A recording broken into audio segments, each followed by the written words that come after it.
Hi, I've just been catching up on some of the latest changes that the tax office have imposed upon us for trusts. If you're someone who has a trust and you operate through that trust, you're going to earn income and profit, and you have to distribute that money out of your trust. Well, don't you just love the tax office when it comes to how they want to treat your money? Basically, they're trying to cut down on how you can distribute your money outside of your trust and limit how you can make decisions as a trustee as to how you want that money to be treated. The basic rules relate to how your trust deed is set up. If you've got a trust and you've got a trust that's quite old, then the best thing you can do is actually have that trust deed looked at to make sure that it's up to date with all the current rule changes. Don't leave this to chance. It's not worth it.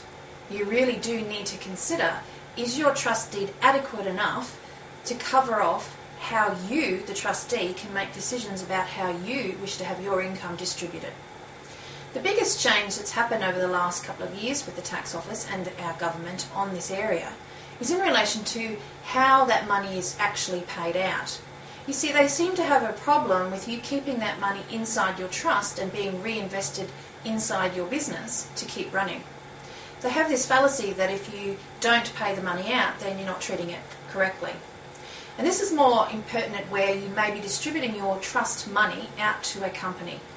It's really quite important, as far as the tax office is concerned, that that money physically gets paid across to your company. Now, that's not always practical, it's not always possible. So you really do need to talk to either ourselves or your accountant to make sure that those funds are being treated correctly and that they're being paid out correctly. Because the last thing you want is a tussle with the tax office and not meet their rule requirements. Basically, you have to make a decision before the 30th of June each year as to how you want that money distributed. And you have to minute it and document it. And that is something that your accountant or ourselves, for example, would be doing for you. If you have any questions on trust distributions and how to deal with your money coming out of your trust, don't hesitate to give us a call, because it's really quite important that you get these matters sorted out before it's too late.